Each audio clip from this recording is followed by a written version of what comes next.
Hi hello friends, welcome back to media talks. நான் உங்கள் Mounika. So நேற்றுக்கு அந்த ஈவெண்ட்டில் வந்து பார்த்திங்கன்னா நம்ம சுவாமி அங்கே வராட்டியும் அவரை பற்றியுமே நிறைய விஷயங்கள் பேசியிருந்தாங்க. நான் சொல்லியிருந்தேன் இல்லையா.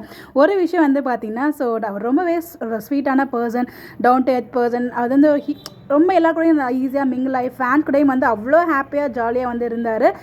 சொக்க தங்கம் அவர் அப்படிங்கிற மாதிரி சொல்லியிருந்தாங்க. நான் எத்தனையோ ஹீரோயின்ஸ் எல்லாரு கூடயுமே வந்து ஒர்க் பண்ணியிருக்கேன். பட் இருந்தாலும் அவர் கூட ஒர்க் பண்ணது எனக்கு ரொம்ப வந்து பிடிச்சிருந்துச்சு. ரொம்ப கம்ஃபர்டபுளாக, ரொம்ப நல்ல ஒரு பர்சனாக இருந்தார் அப்படிங்கிற மாதிரி சொக்க தங்கம் அப்படின்னு சொல்லி தமிழ்லேயே சொல்லியிருப்பாங்க. ஸோ எங்கள் ஹீரோ சொக்க தங்கம்டா அப்படின்ற வேர்டை கேட்டதுமே ரொம்ப ஹாப்பியாக இருந்துச்சு. And one more thing, special week of fans வந்து பார்த்திங்கன்னா அவங்க எடிட் பண்ணி அது வந்து போட்டிருந்தாங்க. மகாநதிக்கான ஒரு ஸ்பெஷல் எடிட் கூட சொல்லலாம்.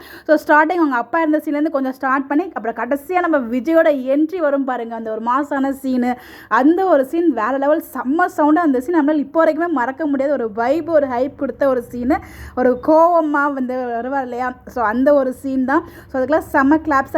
அங்கே ஆரம்பித்து இப்போ ரீசெண்டாக வந்து பேக்கை தூக்கிட்டு அடிக்க போவாங்க இல்லையா, காதல் அப்படின்னு சொல்லி பேக்ரவுண்டில் 96 மூவியோட டைலாக்ஸ்லாம் வரும் இல்லையா. அது வரைக்குமே வந்து பார்த்தீங்கன்னா டெலகாஸ்ட் பண்ணியிருந்தாங்க, எடிட் பண்ணி ஷேர் பண்ணியிருந்தாங்க. அந்த எடிட் கிரியேட் பண்ணவங்களுக்கு ரொம்ப ரொம்ப thanks. And one more thing, நம்ம விஜய் வந்து பார்த்தீங்கன்னா அஞ்சலா சாங் வந்து பாடுவாங்க இல்லையா, அவ என்ன தேடி வந்து அஞ்சலா சாங்கு, அந்த சாங் வந்து பார்த்தீங்கன்னா பாடியிருப்பார், ரீல்ஸ் பண்ணியிருப்பாங்க சகைகள் எல்லாருமே சேர்ந்து. அதில் விஜய் மட்டும் வந்து ஃபோக்கஸ் பண்ணி வந்து காமிச்சிருப்பாங்க. அதே மாதிரி நம்ம காவேரி வந்து அந்த வேஷ்டி சட்டை கட்டிட்டு, அப்பா ஆம்பளைங்களா அந்த வேஷ்டி சட்டை போகிறது எவ்வளோ கஷ்டம் அப்படிங்கிற மாதிரிலாம் வந்து பார்த்தீங்கன்னா முழுசாக ஆம்பளையாக மாறிட்டா அப்படிலாம் சொல்லுவாங்க. ஒரு ஃபன்னியான ஒரு வீடியோ தான்.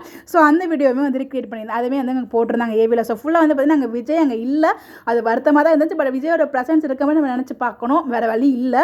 பட் அங்கே வந்து நிறைய விஜய் ரிமெம்பர் பண்ணுற மாதிரி நிறைய திங்ஸ் வந்து கிரியேட் பண்ணியிருந்தாங்க. அதெல்லாம் பார்க்கும்போது ரொம்பவே ஹாப்பியாக இருந்துச்சு. பட் வந்து பார்த்தீங்கன்னா எல்பி உண்மையிலே வந்து வேறு லெவல் ஃபன் பண்ணிட்டாங்க. ஸோ அவங்களுமே வந்து டவுன் டு எர்த் பர்சன், அவங்கள பற்றியுமே நிறைய வந்து சொல்லியிருந்தாங்க. ஈக்குவல் சுவாமி எப்படியோ அதே மாதிரி தான் வந்து பார்த்தீங்கன்னா நம்ம எல்பியுமே எல்லா கூடயுமே அவ்வளோ ஜாலியாக, அவ்வளோ ஹாப்பியாக, அவ்வளோ அந்த ப்ளூ கலர் சாரியில் இன்னும் எங்கள் கண்ணுக்குள்ளே நிற்கிறாங்க. அந்த சாரிக்கு அவ்வளோ ப்ரிட்டியாக இருந்தாங்க நம்ம எல்பி.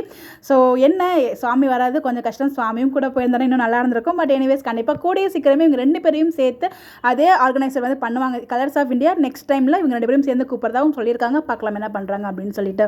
என்னதான் வந்து சுவாமி வரல ஓகேங்கிற மாதிரி இருந்தாலும், பட் அது வராது உள்ளுக்குள்ள ஒரு பக்கம் பெயின் இருந்துகிட்டு தான் இருக்குது. பட் என்ன பண்ணுறது, பட் அது ஓவர் கம் பண்ண மாதிரி இந்த மாதிரி விஷயங்களும் நடந்துச்சு. அது உங்க கூட ஷேர் பண்ணணும்னு நினச்சேன்.